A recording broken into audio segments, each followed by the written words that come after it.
Here we go. Okay. So I can't talk a ton about it, mainly because it's still, there are still a lot of moving pieces. Because also I care so much about it.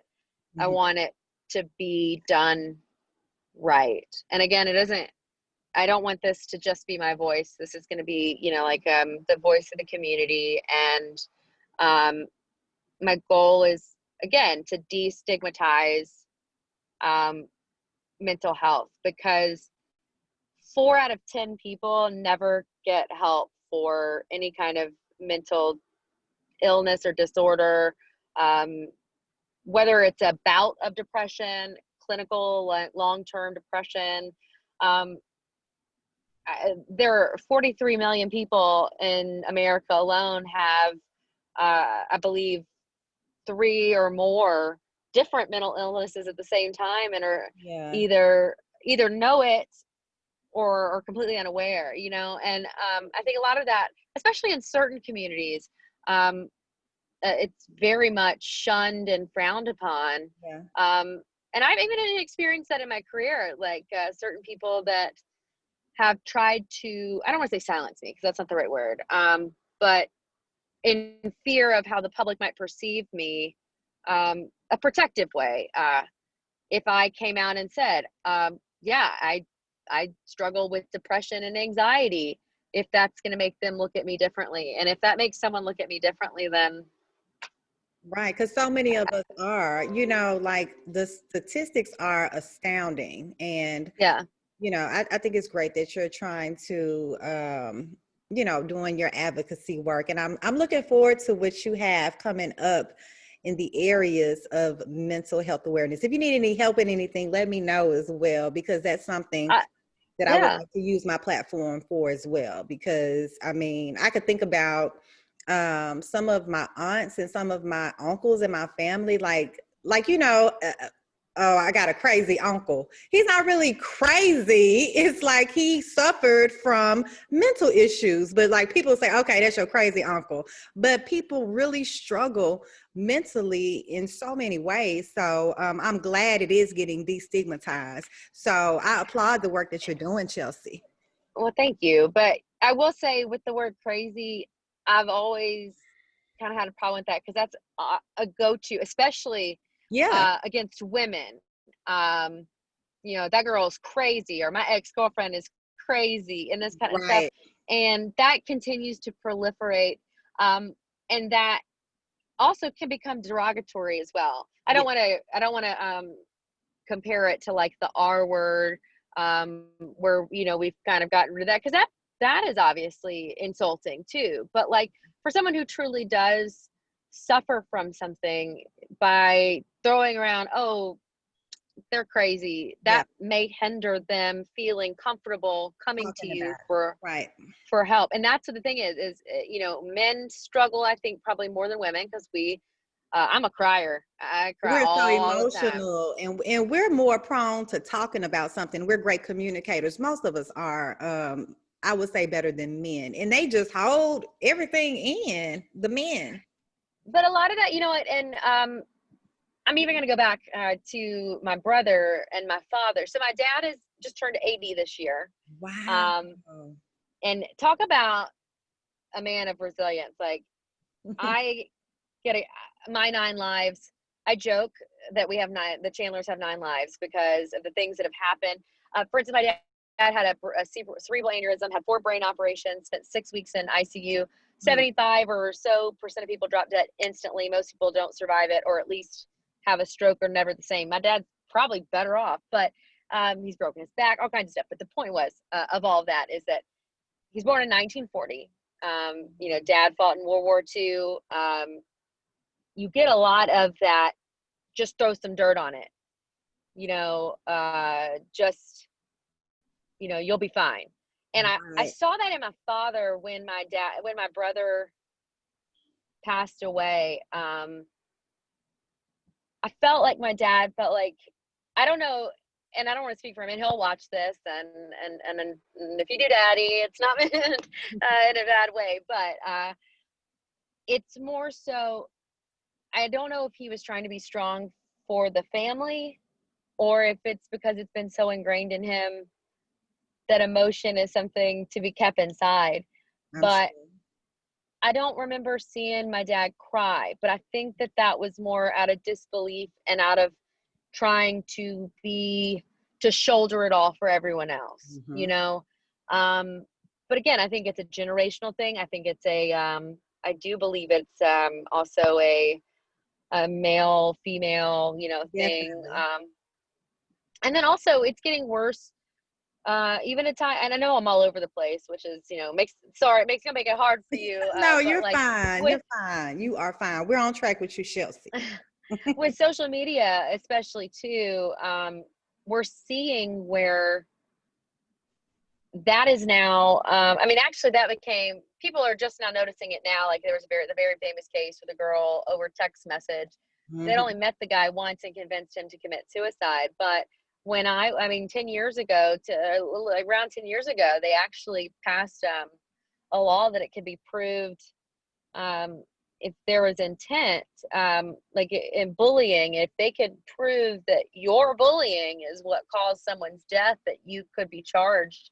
I So this remember has been that. going on for a while, Yeah. but I just don't think it had gotten as much attention. But now we're seeing the real negative side of social media, which we were getting to with the exposure especially right now, which I'm like, kind of removed from. I don't have kids, but talking to people who have my coworker who has a sibling who is going through right now online school, she says the bullying is just gotten Really, so much worse. with online Yeah, but virtual learning, right? yeah, because I mean, you don't have the opportunity to be that snide remark.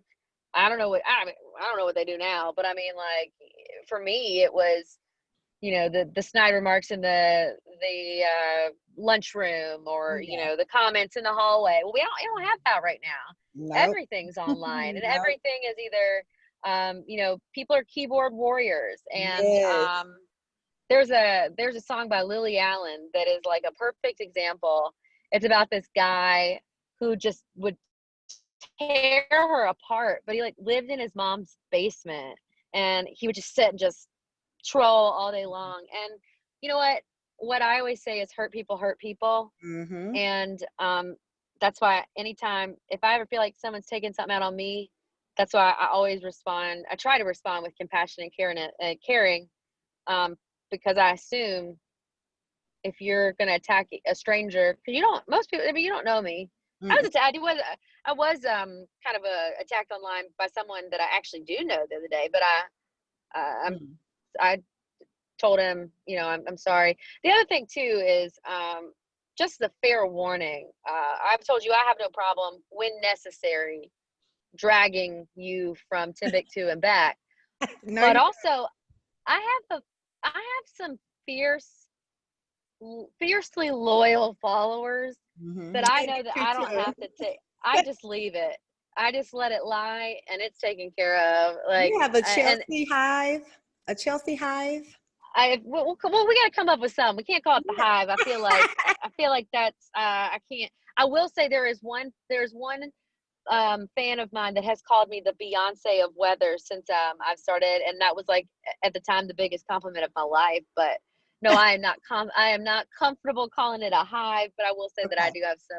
I do have some very loyal fans, and that is a testament, to the awards that I've won.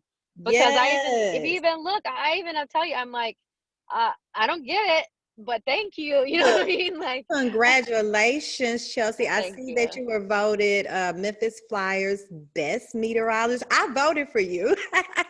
I voted for you too. And also the commercial appeal, you received an award as well. How do you feel when you get these accolades, Chelsea? Uncomfortable, but because I know I'm gonna have to talk about it on air. um but I, All that I hard don't work is like, paying off though. yeah, it's just, Yes. but I also don't like bragging on myself. And I feel, but I feel so, I genuinely like don't have, you can see I'm struggling for words. This is one of the first times that's happened since we've been talking, because I am very appreciative. And I guess I don't realize sometimes the reach or the impact I have. Mhm. And and I'm up against people who are like my mentors. People don't probably realize this. Like, people probably view us like Anchorman, like we're like, assemble your news team. You know what I mean? And it's not like that. Like, I have a group chat with Brittany Bryant and Brittany at Fox 13. So we have our girl little weather text group every morning, and like, I mean, if somebody's got something wrong, or somebody's like, hey, such and such just got issued, heads up, or something like that, like, we watch each of those backs. And so Yeah, you're these are friends and colleagues and competitors. But like, let's use Ron Childers for an example. I love Ron Childers. Who doesn't? Who doesn't? But Yes. here's the deal. What people don't realize is that I've known Ron Childers since I was at least 10 years old. He and my dad used to lift weights together. I graduated high school with his daughter. Then he was the morning meteorologist when I did traffic at Channel 5. And so Ron has always been, and still to this day, when I need advice, like, that's Ron Childers is my mentor. And so when I see my name next to his, that in and of itself is an honor. So Yeah, when I see my name above his, that's hard. That's hard for me. I You know what I feel you. mean? Do you Yeah. see what I'm saying? Because I- like, I, that's what I'm saying. Like, I don't get it, but thank you. You know what I mean? Yes, Um, yes. I got a lot of friends, and I got a again, a momager. Uh, I need to but meet your mama. I need to meet your mama because I hard heard to you have mention. mama in it and daddy in it, because Yes, I won't even have to talk. I because do feel bad for anybody who comes in contact with my dad when he's working, because they'll know my whole life story, and they're like, cool, we just needed you to take pictures of our house. well, that's Like, good because you've had such a great support system, Chelsea. So, absolutely. all of this hard work is paying off, and you deserve every accolade that you get. And Thank congratulations. you. And it's good to toot your own horn. It is And like, people, well, yes, actually, Ron told me that too. He said, be your biggest, yes, be your biggest fan, yeah. You know what? because, and Because never you're getting your lose an flowers now. opportunity. Right. And you're Yeah. getting your flowers while you're here. So many people have achieved so much and were never thanked for it, like until they're gone. And, Yeah. so it's wonderful. And It's, congratulations. well, I'm thank so you. proud of you, lady. I, It's validating too, because I yeah. will say, because of the way I came into the industry too, I kind of came in with a chip on my shoulder, because I always felt like I had something to prove. Mhm. Um, and so that's validating in and of itself. And it's extremely humbling, obviously. Like, I mean, again, I'm a very appreciative of it I can all. tell. But I will tell you that, the reason I think I am seeing my name above Ron Childers is because, I make it very clear any chance I get, bad weather, that's all Ron. I'm only responsible for the good weather. So I think people are picking up on that. And Mhm. so, that's kind of, Wow, that's that's what what it's it all about. is. That's Wow. what it is. You know what, Chelsea? It seems like your schedule is very hectic. Like I heard you mention, like you hardly are off. What does Chelsea do when she has downtime? What do you do to Uh, relax? er, uh, Do you know what I that sleep. word means? Well, right now I told you, I'm taking those advanced courses. So, Right. I'm in school. I sleep. That's your But otherwise, relaxation. honestly, my dogs, when I was going through some of the things I was going through, I've realized that if people think I'm obsessed with my dogs, it's because I am, because my dogs became a coping mechanism for me. Um, in my opinion, they were a comfort blanket of sorts. You know what I mean? Like, so I became so attached to them. So honestly, just relaxing with my dogs, watching Netflix, nothing special. I read more than, I have a book club because I just love to read. Do Um, you? What kind of Yeah, books I do you do. like? Mostly like mystery, suspense, psychological thrillers, which, given my background with the psychology and stuff, I mean, everybody likes those too. But yeah, those are the kinds of things that I like. And I've really gotten to where either I'm reading or I'm listening, because in the mornings as I'm getting ready, it helps wake my brain up. And I go through, I don't know how many books a week. So I love to read, but I just love to relax with, when I can, because Mhm. dating me is hard because I get up at 2:30 in the morning. I was about to ask you, what Um, time do you get up? Usually, 2:30. I'm surprised it took us this long to get to that question. So that's the first question 2:30. everybody asks. What What time do what you time go you to get up? What time sleep? you go to bed? I knew What that time was the you go to next bed? question. What time you go to Not bed? not early enough. I I sleep a lot during the day. I'm much like a vampire. I mean, look at I'm very vampire-esque. I sleep a lot during the day, when I can, Okay. so that I can have a social life. Because really, with weather specifically, unless your shop, as you will call it, has a midday shift, which a lot don't, there's no good schedule. You either are up with the birds like me, um, and then I'm off at noon though, and I can go sleep or I can go do things that I need to get done during the day. And honestly, I'm so used to it at this point. Mm-hmm. I can go. I mean, when I used to cover the Grizzlies, and we would have games. I remember specifically the Golden State game, but it was on TV, so it didn't even go on until 9. So I didn't even get home. I didn't go to bed. I mean, there have been plenty of times that I didn't go to bed, and I still showed up for work, and you didn't know it. Mm-hmm. So it's all about. I Girl. got it down to a science at this point. Now, That's it. ideally, I would like to go to bed at 8:30, but I usually go to bed around 10. I get about 4 hours of sleep. Girl. Like if So, you and I know that does not help any of my mental issues no, or no. any of it, or my weight for a long time. It's statistically proven that, well, obviously, the less sleep you get, more cortisol you have, so the more body fat you have, but also our morning shift. If you look, they did a study on people that work like third shift versus, regular shift. It is harder for us to stay healthy. We Mhm. age faster, and we essentially are killing ourselves at a Oh, faster rate. wow. But that's why you see a lot of turnover, because Yeah. it's a lot of sacrifice. But I would rather be tired and be able to do things than miss out on everything. Now, right now, nothing's going on, but like, I Mhm. want to go to Grizz games. I want to go to concerts. When I have a family, I want to be there for homework and dinner and bedtime. Mhm. I mean, yeah, I'm gonna miss breakfast, but you know what? They're probably cranky anyway. You take them to Right. school, and I'll do all the sweet stuff at night. Oh, it's coming, So Chelsea. Look, it's coming. See, you planning it all out in your mind. It's coming to you, speaking it into existence.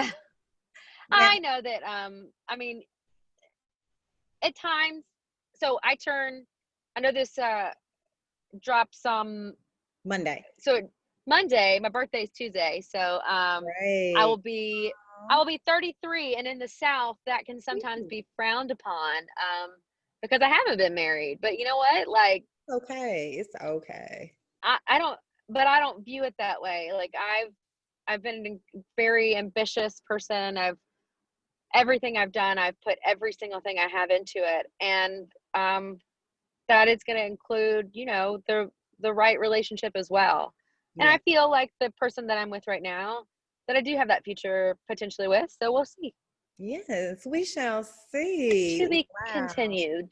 Yes, to be continued. I am so happy you joined me today, Chelsea. We've learned so much about you, but I do want to know what's next for Chelsea. Now, I know that you said that you are currently in school, getting some more education with the meteorology, but like, what do you want to do? Because you have such an extensive background in so many things. What does Chelsea ultimately want to do?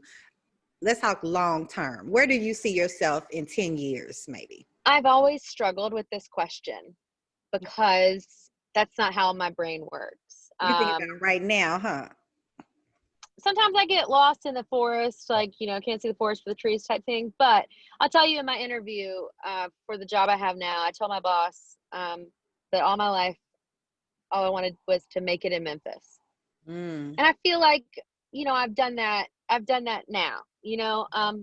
I've had opportunities to leave. I've chosen to stay. Most people look at Memphis as a jumping point to get to where they want to go. Mm-hmm. And I've made it very clear, and my bosses know as well, and have rewarded me for my commitment to this organization. But and it would take a lot for me to leave Memphis, Mm-hmm. a lot. But like pie in the sky, if I just were to say, if they call me up today and we're like, if anyone's familiar with the WGN morning news crew in Chicago, Yes.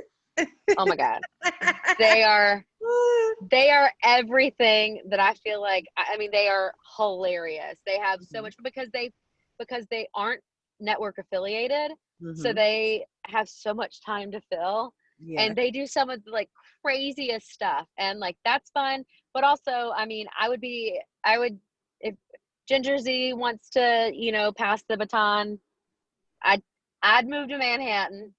I know you will. We'll miss Uh, you, Chelsea. We'll miss you in but Memphis. but again, and I've had this conversation. I literally just resigned with the company, so I'm here. But I've told them it would take something very, very special to take me away. And again, because I feel like that question, it's good to have goals, but I feel like that question also can limit you.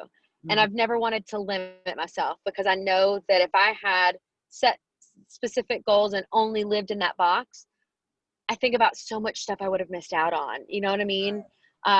Because so many things have happened just a happenstance, like just so randomly. That's why I told you I literally fell into my job, and there would be people that would kill to have the job that I have, and I legitimately fell into it. I mean, then I did the work, and I've got the education. Now I'm doing it to get the higher education. Um, I want my seals. And that's again a more validation within the weather world, and it just understanding it to the absolute best of my ability, for y'all. But I don't know. I think, as cheesy as it sounds, because of a lot of the things I've been through, because of the breakthroughs that I've had this year, as long as I'm happy in 10 years, that's wherever I'm at. You know Yeah. what I mean? Keep that smile Then, on your face. yeah, and you know what? And I do. I don't want people to ever think like, yeah, there've been times I've had to force a smile, but like when I'm laughing and cutting up, if you ever watch, we are always laughing and always cutting up. And my favorite thing in the world to do is, because I can hear that countdown and I know exactly how to get my co-anchors, and I love to make it to where they're uncomfortable, and Mm-hmm. we're laughing when we come back on air, and they're forced to have to say why. Oh, wow. I bet you get them So, good. oh, I consider myself very quick-witted. So yeah. Another thing I like to do, I love trivia, and that's how Kevin Cerrito and I became Do you? buds.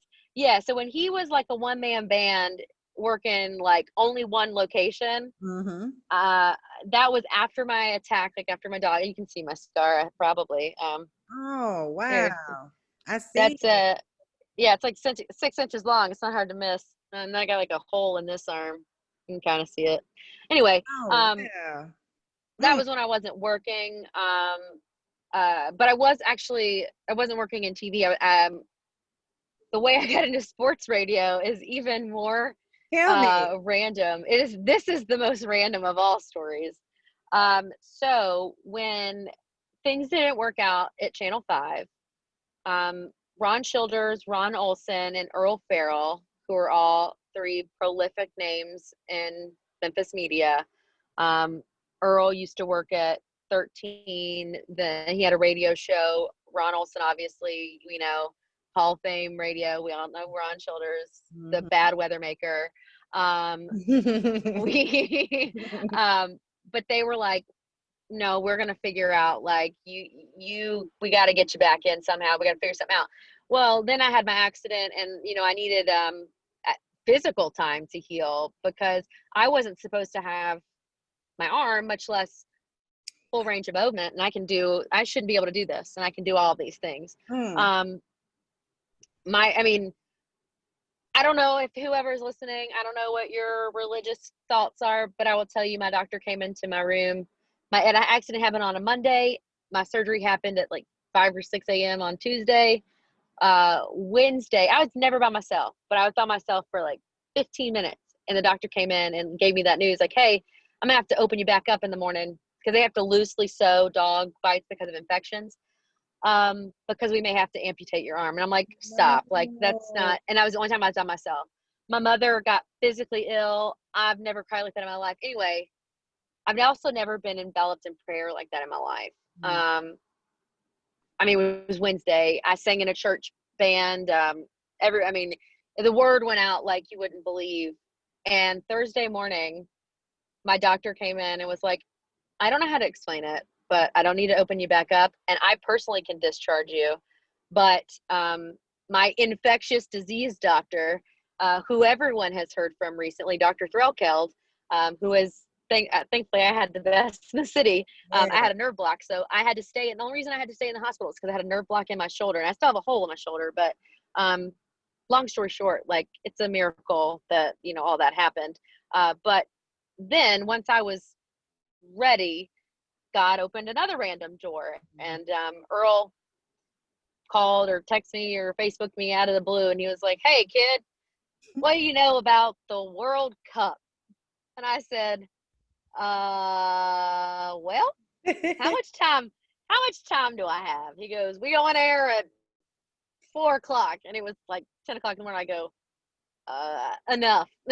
Right. So I Right. studied, and I knew enough, fake it till you make it. And I somehow became dubbed the World Cup expert. And to myself, I'm like, I don't know anything about this. But I learned very quickly. I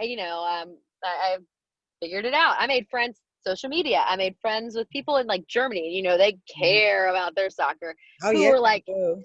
teaching me things and this, that, and the other. So anyway, that's how I got into sports radio. Was first, it was just going to be about the World Cup, because you couldn't ignore it. Like, he didn't know anything about it, but he knew he had to talk about it, because that was when USA, that was when our Tim Howard, we call him, that's when he got dubbed the Secretary of Defense. 15 blocks against Belgium, and we Yeah. still lost. I cried because I had been so emotionally invested at that point. But I then pushed it and evolved it into something more. And I wanted to get into covering the Grizzlies. So I said, hey, can I do it? I may even have, while I'm sitting in my car, I could clean it out. But I used to have my mic flag that I went and had a mic flag made, because I didn't have one for my show, because our show was just, on AM radio. But I opened those, like, I made myself open those doors, and get ingrained in and I did know basketball, and I do know sports. Like, my dad, and I grew up. I told you, and when I wrote, like, my dad actually was almost the owner of the Atlanta Falcons at one point. So I know football. He's a Braves fan, so I was, I know baseball. I love hockey. Oh, I love hockey. But I mean, I love it all. But NASCAR, I got a little country in me, a little bit. But yeah. So I don't know. That happened, and then I got but I was doing it for free, and people probably don't realize. I mean, he was just, Sometimes that for happens, me. though. But you know what? I needed it as a mental distraction. So what I would do is I would get on the treadmill every day, and I'd watch soccer. And then I'd read, every article that I needed to read. And so if I did know what I was talking about at that point, but then I was like, well, it's time for me to move forward. And I got that job with the Phoenix Suns. And then now I'm here. Oh, And, wow. sometimes I do wonder what my life would be like had I gone to Phoenix, but I don't try to wonder about it too much Yeah. because that wasn't what was in my plan. Oh, wow. And I don't know what's in my plan. You know what? Sports, some area of sports and media, maybe in the future too, though. I know you're doing your meteorology thing, but God has a way of opening doors and presenting opportunities. You just never know. Well, Because I I told know you I've you done, enjoy the sports. I know you enjoy I the love it. Yes. That's what they give me all the sports stories because again, I'm the one who knows in the mornings that I'm the one who's having to be like, no, that's not how you pronounce her name or whatever. And I've done sideline for ESPN for Memphis. I've done that. I've done tennis, which I did not know about. I had to be and those are some names. Those Mm. are some names to Oh, learn. definitely. International players. Oh, yes. But having to learn a sport that I literally knew nothing about, but now I have a great appreciation for and actually enjoy. Like I can actually watch it. Same with golf, you know. But you know what? This is my dream, and you're gonna laugh. Okay. What is it? So my grandfather on my mom's side, he I was very, very close with both my grandparents. Mm-hmm. So this is going to be like one of those stories, like I have to tell you a couple different parts of it for you to understand how close we are. But he taught me what a lot of people would probably consider like vices in life. But my sister and my cousin only wanted to hang out with my grandmother, but Grand was like my guy, but I love my grandmother too. And we always hung out as well, but it made her happy because at least one of us liked my grandmother. That's Right. terrible. But he taught me how to play poker. Okay. He taught me how to play poker. He taught me how to a lot of magic tricks. Taught me some really great corny jokes that I still use to this day. But he taught me how to play golf. But most important, he had like back then, like now you can get kids anything in the world, but back then they didn't have kids golf clubs. He had like golf clubs made for me. But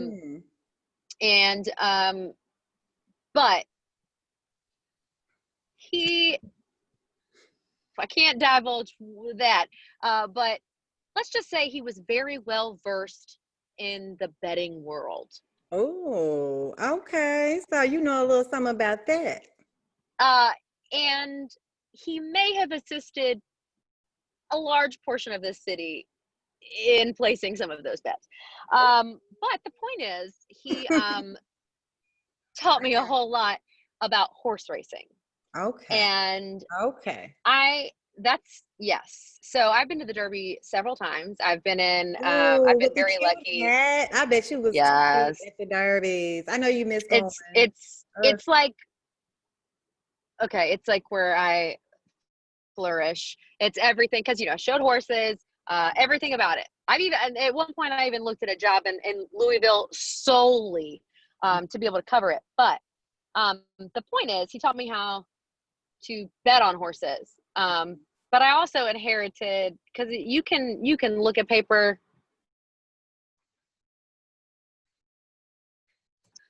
He taught me a bunch about gambling on horses specifically. And so the Kentucky Derby, I've been many a time. The best part is designing, because I'm not going to be basic. I designed the hat, and then you build the outfit, and then you dress your man to fit your specifications. But the thing is that no man has ever believed me when I said, give me $100, give me some money, and I guarantee not only will I make your money back, that I will make you a lot more back. I go, whatever you feel comfortable, give it to me. And a perfect example of that was one of my past relationships. He was like, yeah, okay, whatever. He gave me $100, and I hit a trifecta and a couple other things. And so that 100 became 800 real fast. So, yeah, I've been on radio shows with like talking to people about horse racing and stuff like that. So here's my dream job. You ready for it? I'm ready. NBC Sports. I want to be the girl that rides on the horse and trots up next to the winner and is like, you just won the Kentucky Derby. How do you feel? That's my dream job. because I have all the qualifications. I Yes, got you it. do. Yes, you I do. can do it. I hope I you can get do your it. dream job, Chelsea. I hope you get it. Look, I guarantee you there are so many girls back in line that are just waiting in queue that do the small things at Churchill Downs, just waiting to take that job. But yeah, if I but ever you're get the gonna get it. chance, You're gonna get it you at just one point. watch out. I want to do it so bad. It's a real fun time. But yeah, I mean, I've I've had a very fun life, a Yes. very different life. You know, we touched on briefly, you know, the American Idol thing. You know, my dad. I told you my dad, the things he's been through. Yeah. I told you that he almost bought the Falcons, and I feel like What that takes happened with some that? Why explanation. didn't he get I was it? gonna say What happened with the that I Falcons? feel like needs some explanation. So my Yeah. dad made the first radar detector. So it was called the Fuzz Buster. Oh wow. Um, uh, it was his company, and so keep in mind my dad's 80 years old. So all this was well before my time. Okay. Mm-hmm. Um, so to say he was swimming in cash is an understatement. He Mm-hmm. also then owned the Ford racing team in NASCAR for funny cars, which are drag racing cars. I guess it was I looked it up, so I made sure, but it was 1965 that the year that Richard Petty, my dad was with Ford, and Richard Petty took a break from what NASCAR as people know it, and raced funny cars for Chevrolet. And my dad raced it. You know, they were racing against each other. So again, money, money, money. Well, the owner was like, I'm ready to sell it.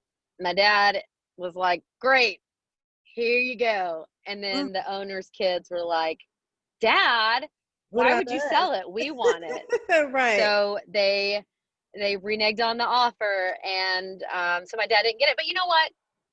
Had my dad owned the Atlanta Falcons, he probably would have never met my mother, and he Mm-hmm. never would have moved to Memphis for my mother, and I wouldn't be here. So, you know, again, everything happens for a reason.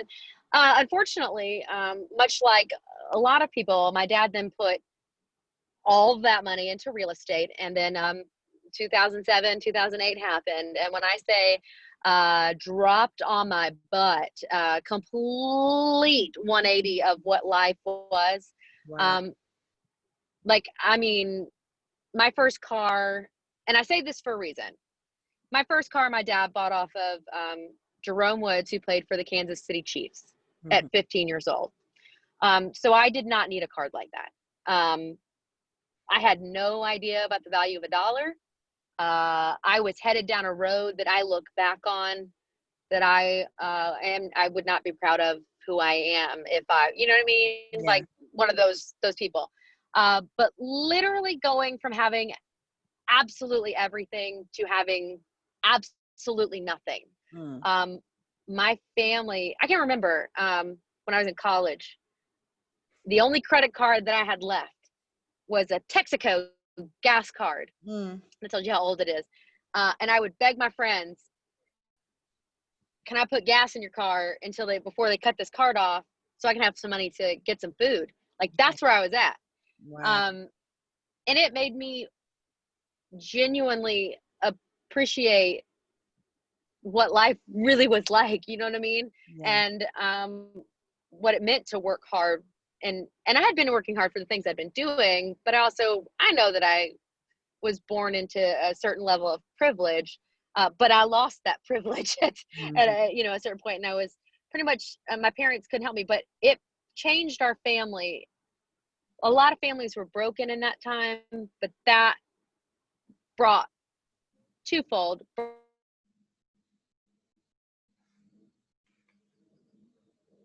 Other, but Mm-hmm. unfortunately, that was also the start of what eventually led to my brother's suicide. Was the financial ruin and all that.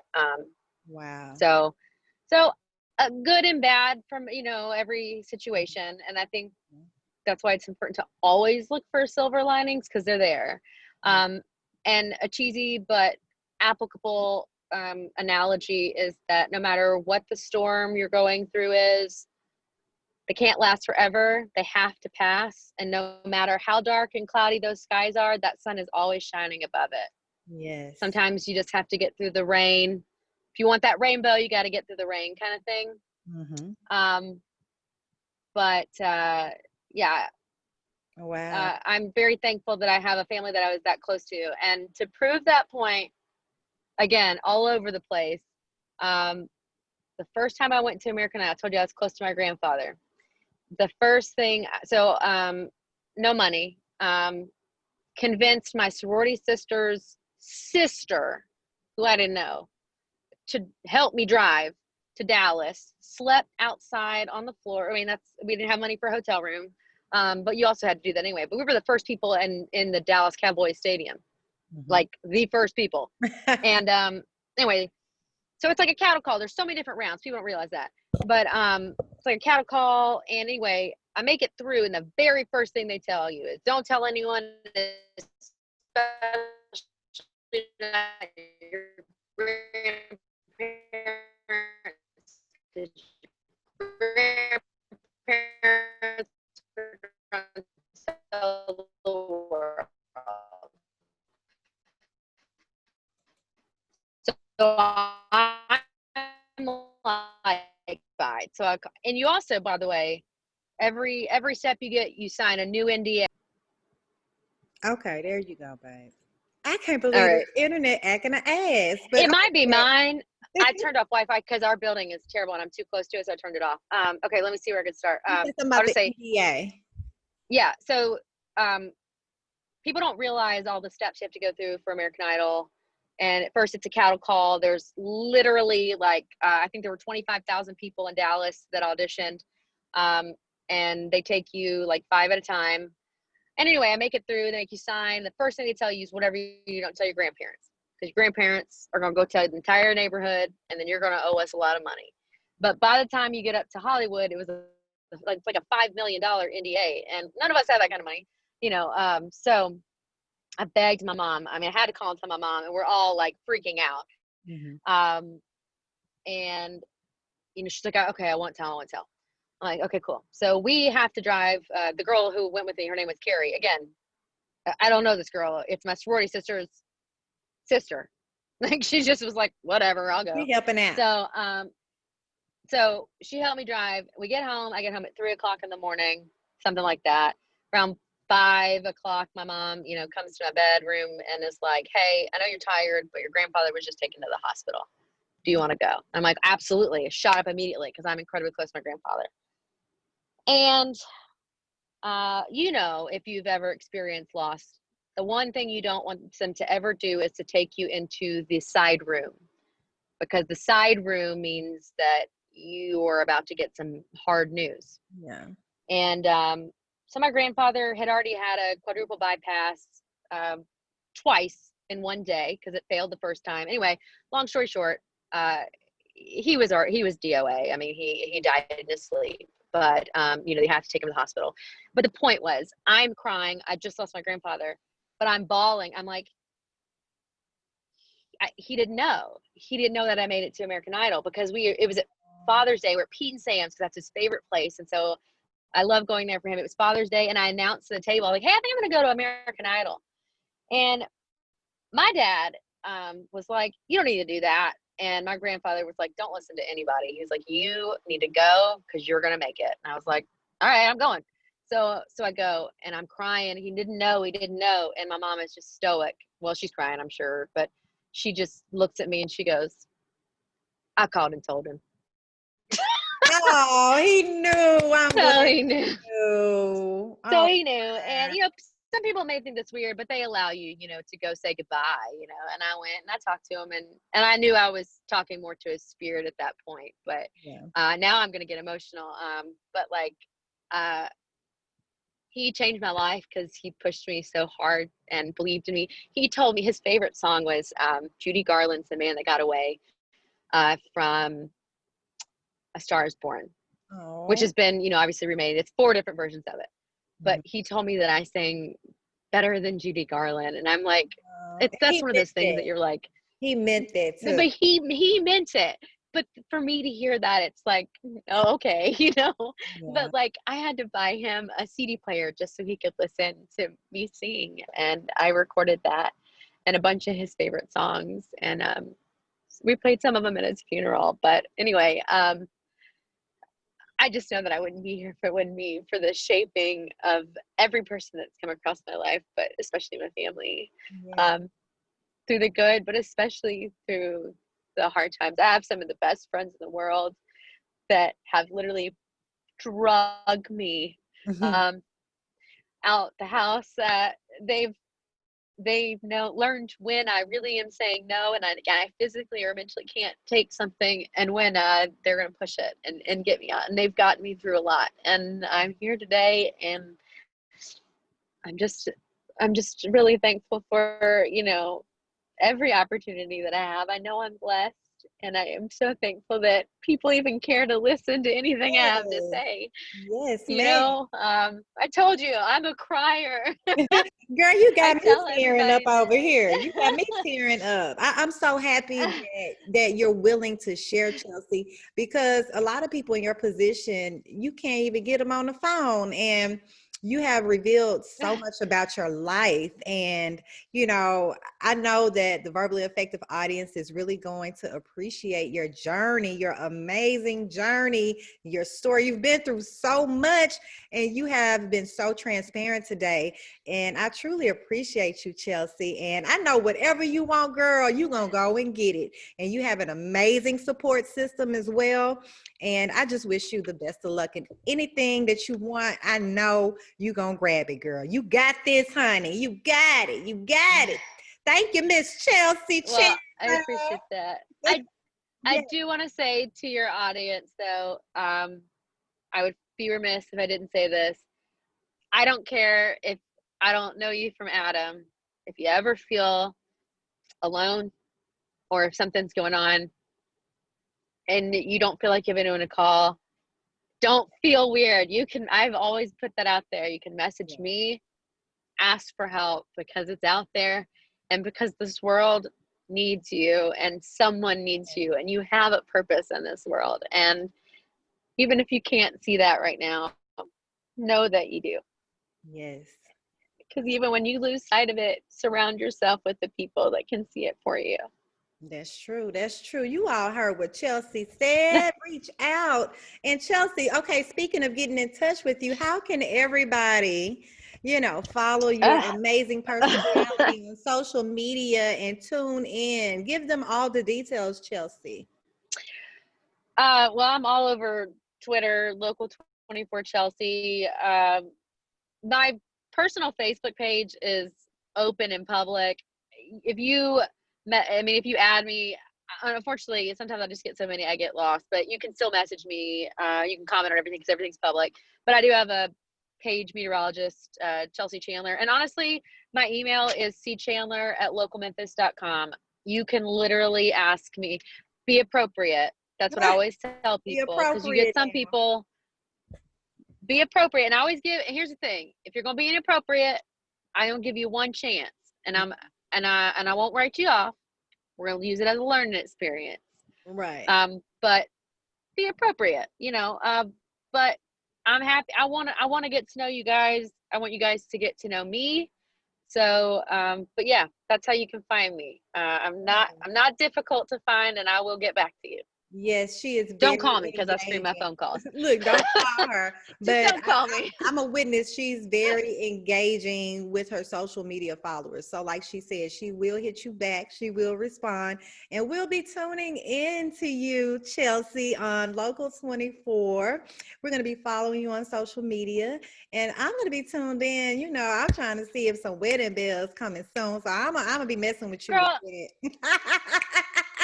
I'm gonna be messing with you with that, honey. So thank you so much, Chelsea, don't for worry. joining me. You What? will all know, because I'm Yes. gonna be walking. My left hand gonna be dragging the ground. Yes, with that big rock, with that big old rock. Yes. Well, thank you so much, Chelsea Chandler, for joining us today on episode 145 of the Verbally Effective Podcast.